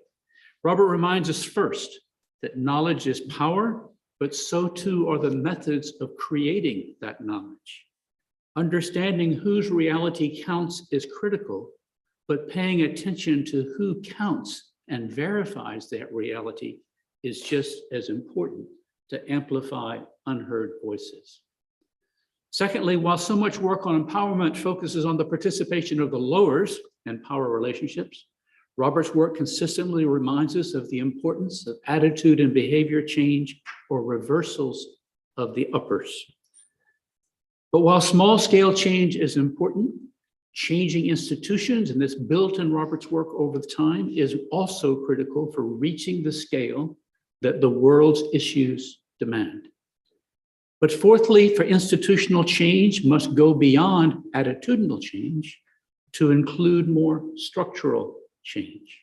And this requires development to focus, as he wrote, and this is still so important today, to focus not only on poverty, but on wealth, not only on the poor and powerless and their transformations, but on the rich and powerful and theirs.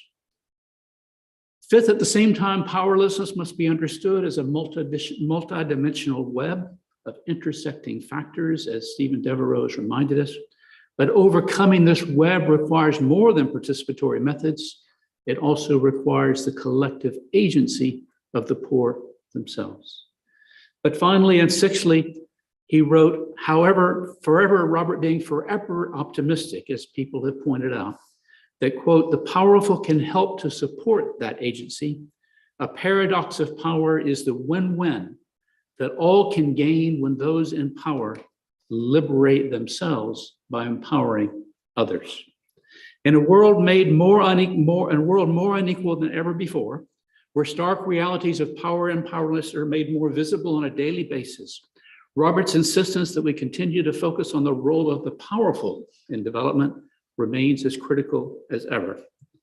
And in a world where information and knowledge have become critical tools of power, wielded by elites to polarize, control, and manipulate, understanding whose reality we really are talking about and who counts the validity of that reality is all the more important.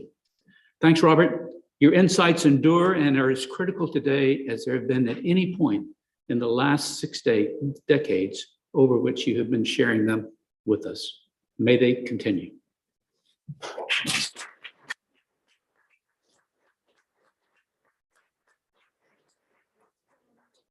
Thank you. That was a wonderful final list in a long set of really fantastic contributions. So now we can open it up again. We've been collecting some more comments, I think, in the chat, which I might ask Gary to look at and read any out, but I'd also encourage any of you who are in the room, if you'd like at this point to say something, please just put your hand up and you can come up to the microphone. So yeah, Peter, you need to come to the front so people online can hear you.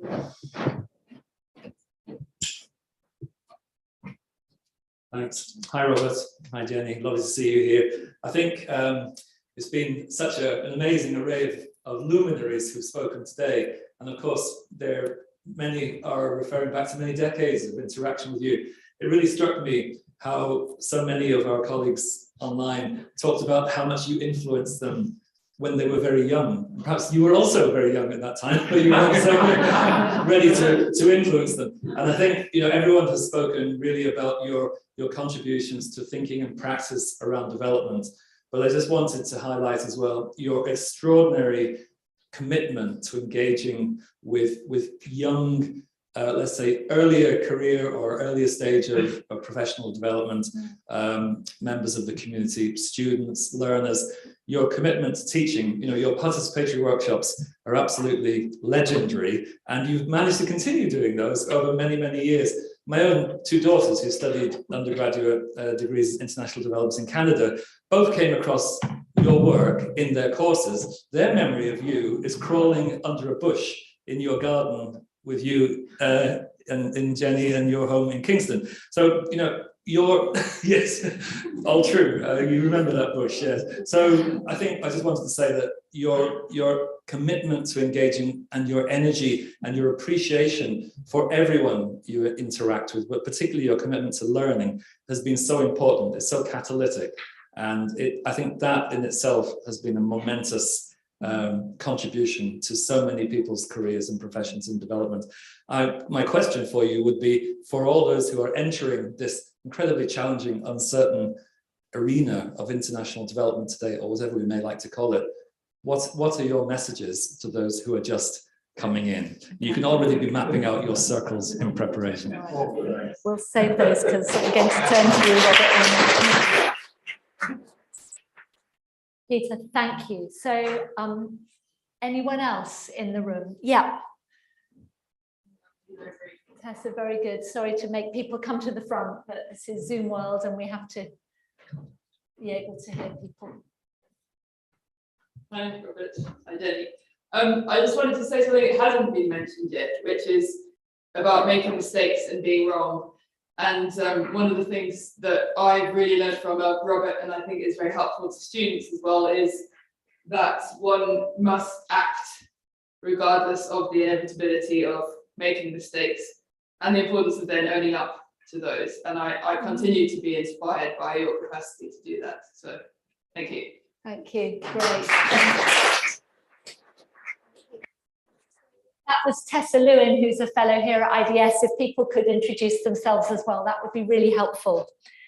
So anybody else in the room at this point, or Gary, are there any questions? Yes, this is one. Online? Yeah, so this is the previous one from Meldad from Iran. So the simple question is, how has Robert kept his sense of humour in all these years of working hard for the poor when he comes from a rich country and he neglects a convenient life? Sorry, can you repeat that last bit again? Yeah, so how he kept his sense of humour in all these years working hard for the poor when he comes from a rich country and he's neglected a convenient life, basically. So he comes from a rich country, but he's neglected a convenient life of coming from a rich country and keeping his humour for the poor. I think how do you keep a sense of humour when you've, as it were, gone through hardships, not just rested in a convenient way in this country, but I think travelled around the world and immersed yourselves often in the lives of the underprivileged. How do you keep a sense of humour in that? Okay, so we're accumulating some points here for Robert to come back to. If there aren't any more here, what I would also do at this point is to ask if any of our contributors online would like to come back with a further comment. But I would particularly ask you to be forward-looking at this stage. Some of you were, but rather than looking back at this incredible past, let's think about messages that you might have from reflecting on your contributions, or indeed hearing the other things people have said, to inspire all of us for the future in this task of recasting development, revolutionizing, continuing to revolutionize, carrying forward some of these legacies. So any key messages from any of you online? Yeah, Norman. I was just talking with my wife, Marguerite, whom Robert knows well, about the looking ahead for vulnerability.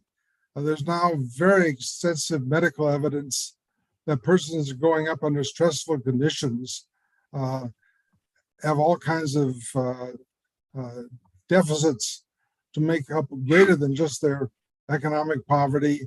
There's different physiological development, brain development can be retarded by continuous exposure to stress hormones, even in utero, so that even during pregnancy, people are affected by the mother's stress. And so when we talk about vulnerability, we should think about the biophysical, the medical dimensions as well, because these persons who grow up are losing large amounts of potential which they had to be productive and creative for themselves and for others. Excellent. No, that's another angle that we haven't really picked up so far. Anybody else from our contributors? Any further thoughts that you'd like to add?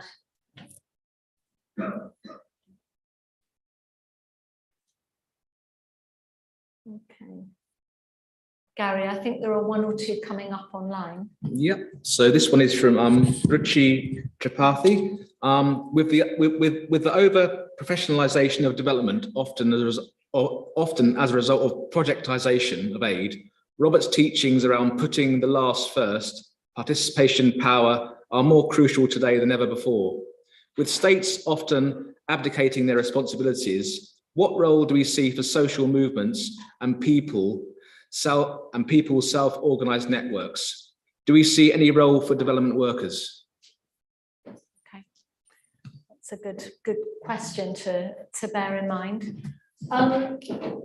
So we have some participants with hands up who I'm not actually seeing at this point. So do we have any further of our contributing panelists on screen who'd like to speak?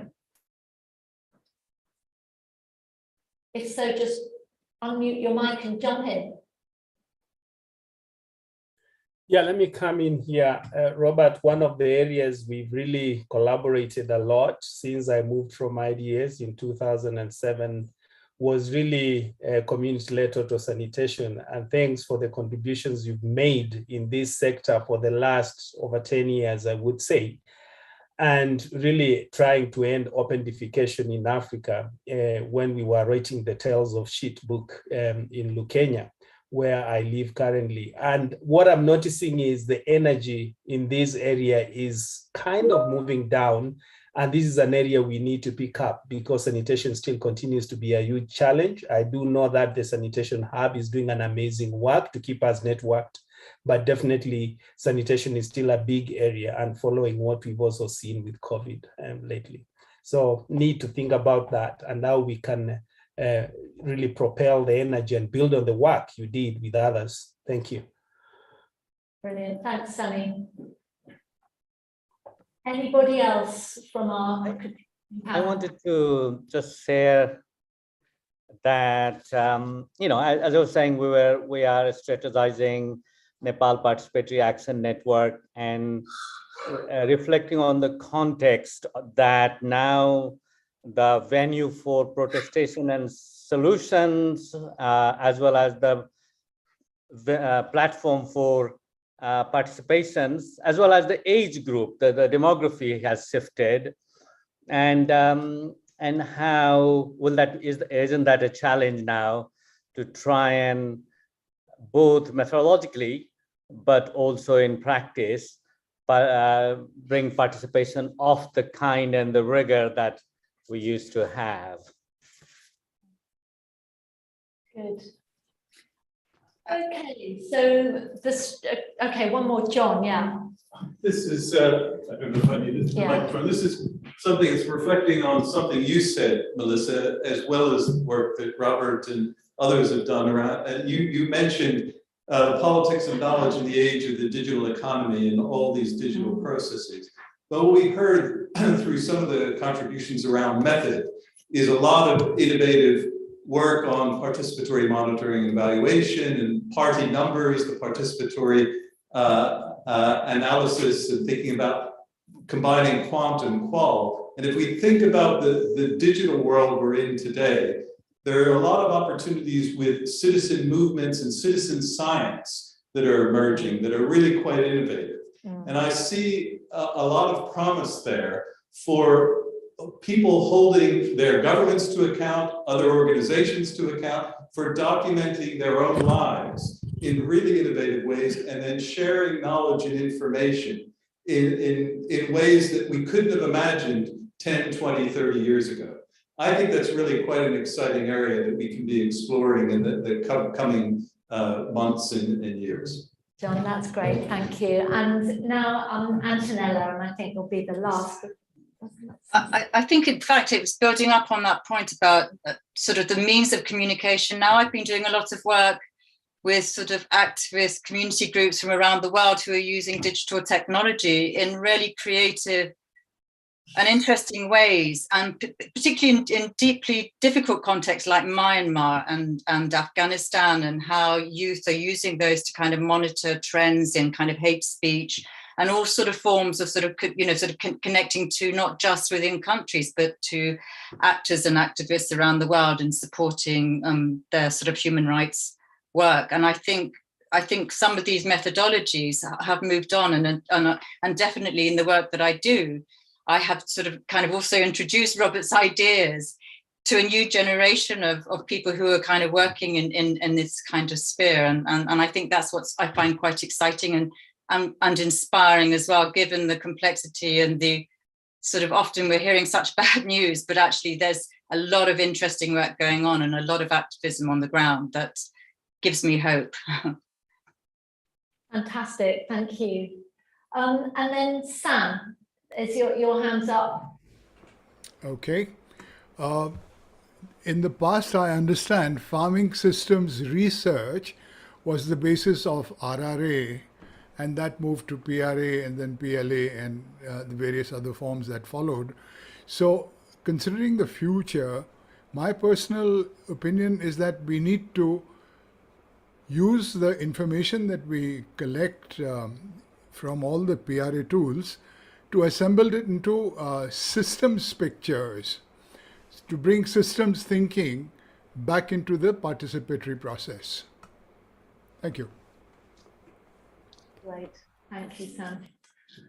Okay, Robert, I'm going to turn to you now because we've all been talking about your work and your extraordinary contributions. There are some questions, but this is really for you to make any remarks or reflections you'd like, including those which are forward-looking for the future, which was what we very much wanted this event to be about. Yes, I do think that I'm glad you mentioned that about the looking forward. It's so important. I mean, otherwise we're just talking about the past and not learning from it. Is this working all right? Yes. And not learning from it, when what we need is always to learn in order to move forwards and to do things better. I mean, that's a pretty banal thing to say, but it's nevertheless, I think, very, very true. One thing that struck me in terms of what might happen in the future was somebody said at some point, I don't know who it was, but perhaps we need to reinvent Farmer First for the environment. And that sort of got me back on my heels, thinking about that. And I just like to flag that as a possible agenda. Possible, perhaps, or not, I don't really know. I was struck by the frequency with which putting the last first came up. And I think I should say something about its origin. Can you hear me, Richard? You're having difficulty. You're having difficulty hearing me say that you're having difficulty. Yes, I'm sorry. I'm sorry.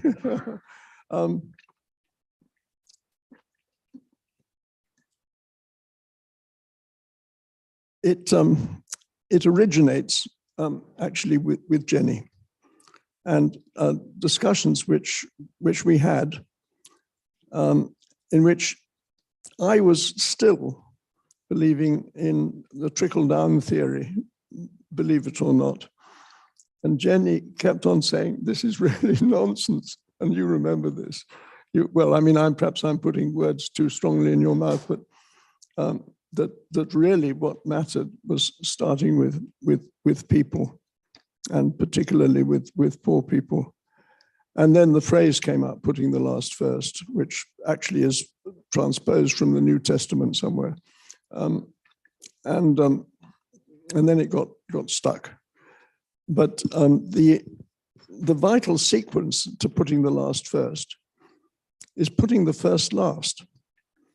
Because if you're going to put the last first, you have to put the first last first. I wonder if I could develop that theme with a few more. Please. I think I have something to do with it, but not really quite in that way. As you know, Robert has a great empathy and understanding of the people at the bottom, the poor, the last, the lowers, all of the powerless. And I think this must come out of his life experience somehow, you know. How does he understand people so well like that? And I think it's because he was dominated by his wife.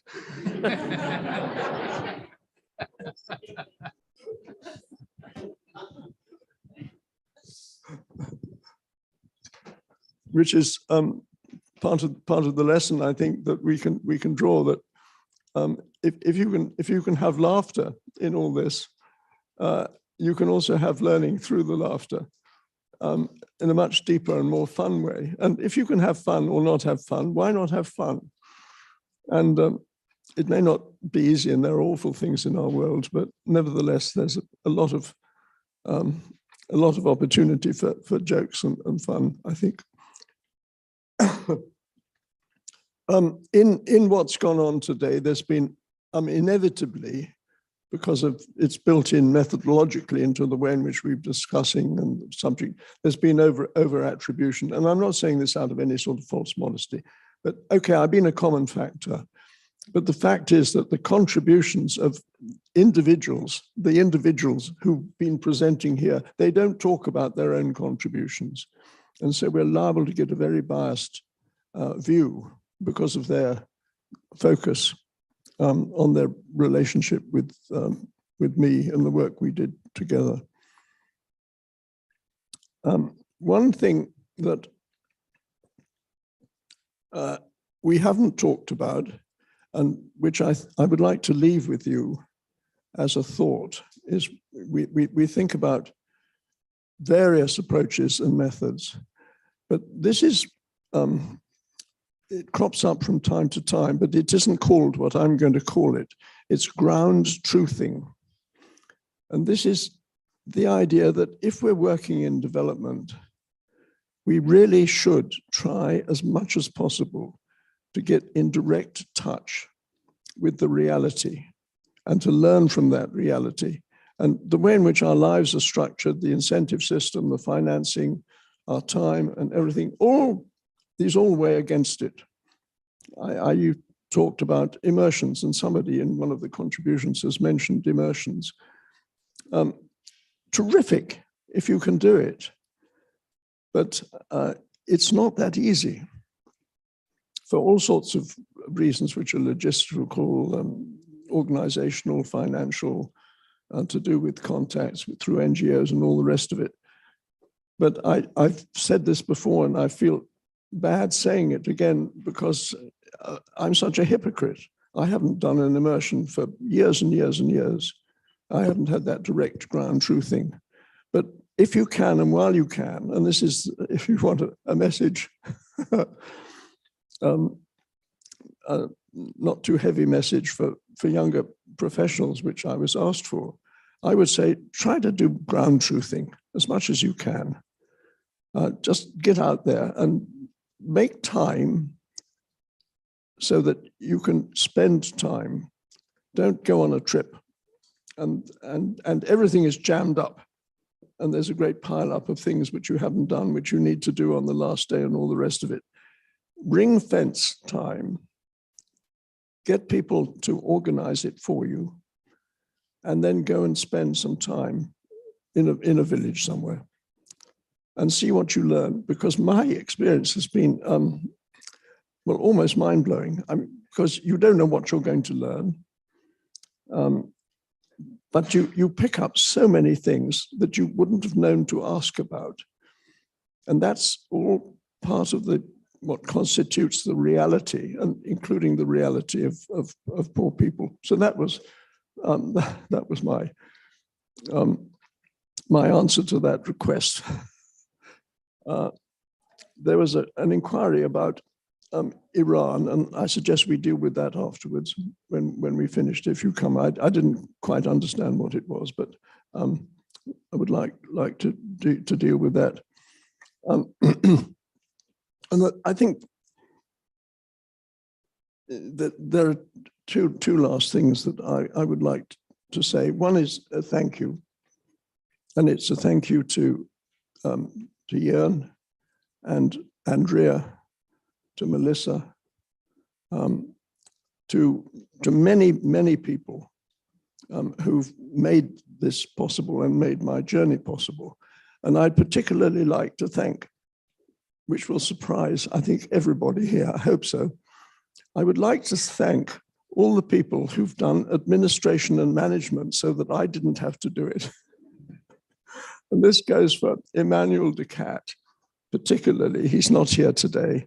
But Richard, perhaps when you see Emmanuel, you could say that I said this, because you do that, because Emmanuel Decat was the deputy director of IDS for 13 years. And I recollect there was a time when I could have thrown my hat in the ring, and I might well have got it. And I went for a walk I walked on the downs thinking about it, and I thought, bloody hell no, I don't want to be deputy director of anything. I want to have an interesting life.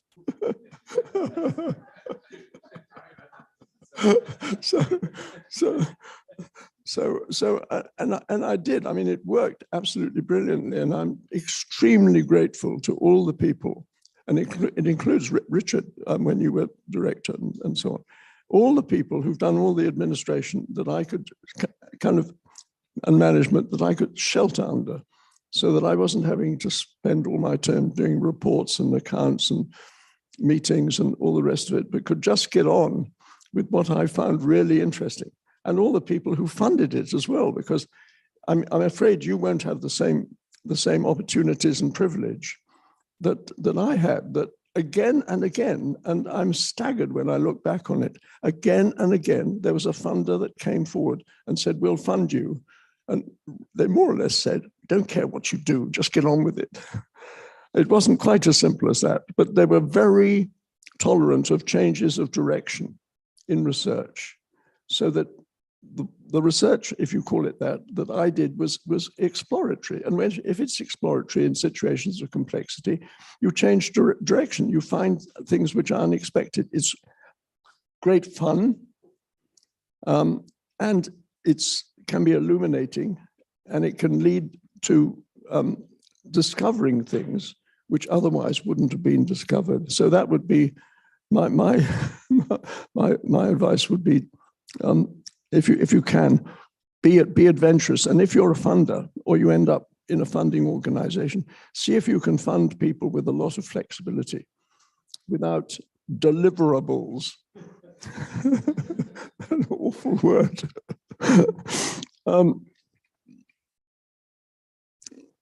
And the last thing that I was wanting to say is that it replies to the question someone was asking about how you feel about things, and this is really important.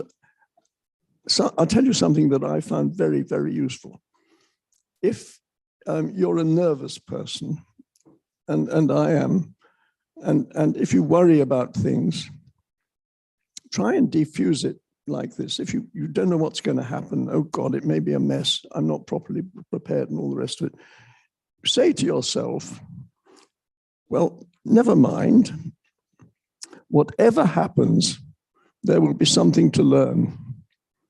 So it can't be a failure. This experience I'm going to have, it cannot be a failure, because I shall always have the opportunity to learn something. And if you do that, you'll find that the tension in the middle of your back or your shoulders or wherever it is, this may moderate and even disappear. And so that the bad things that might have happened are less likely to happen because you're more relaxed. And I just think that's very important, because I found it really, really works with me. And I hope if you're a similarly slightly nervous person, I hope that it will work with you. And that's enough from me. I thank you so much for the book and the writing of the book, for your foreword, which is brilliant, Melissa.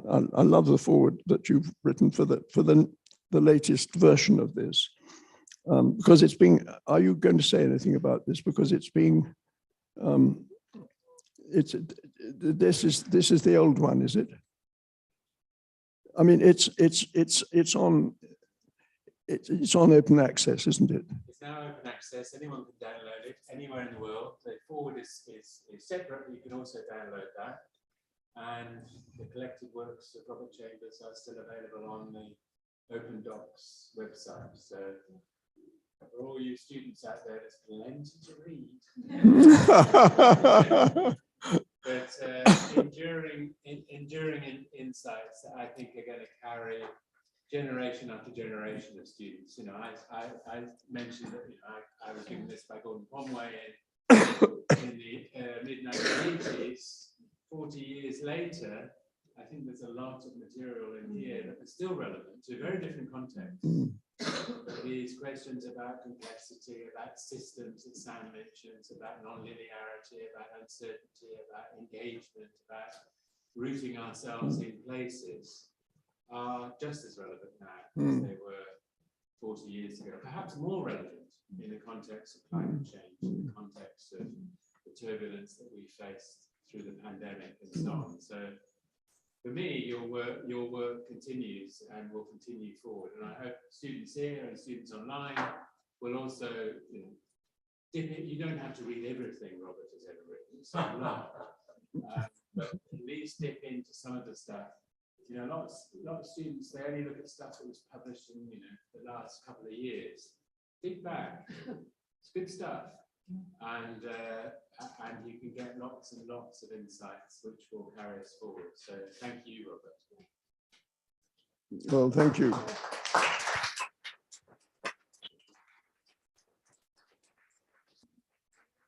So, okay, Jenny, yeah. There are more in the pipeline. Yes.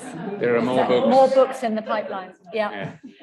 So I think we've come to an end. I just have 3 things to say. The first is a massive thank you to Robert, to Ian and Andrea, to all the contributors who came forward so enthusiastically to reflect, and I think have given us so much to think about today, both looking back, but really importantly, looking forward, and to all of you.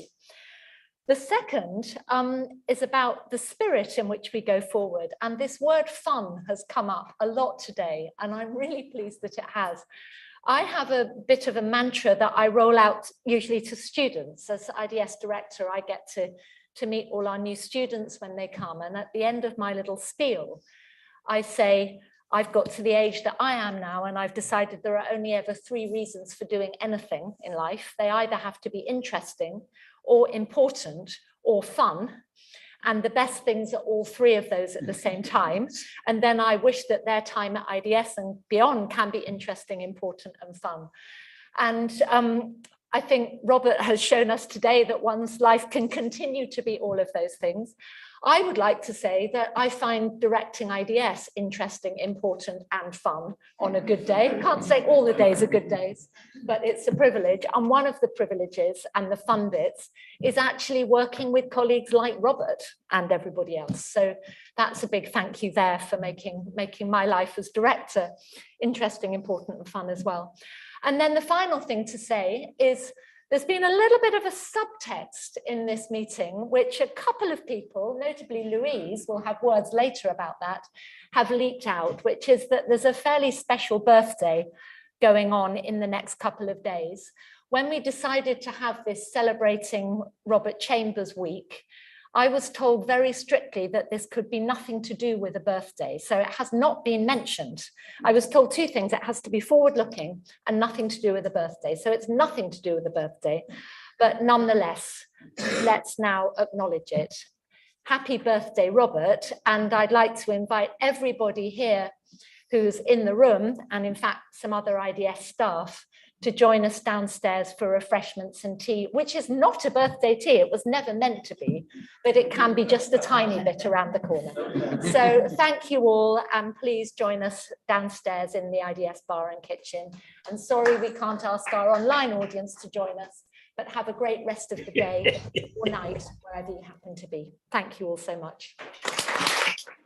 Thank you.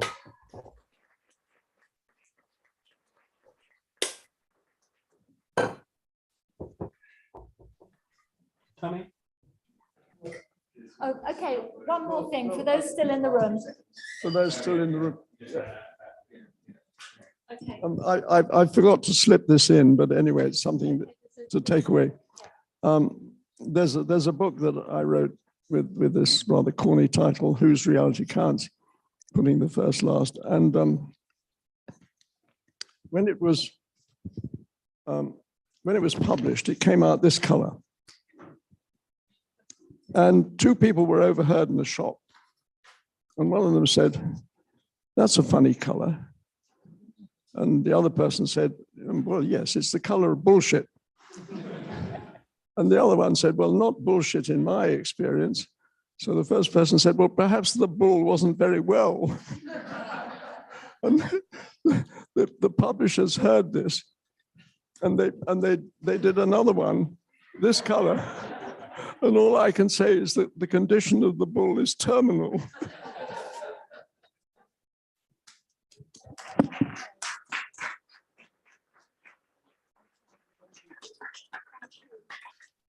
Robert, for a fun note. You're getting kisses. Oh, yes.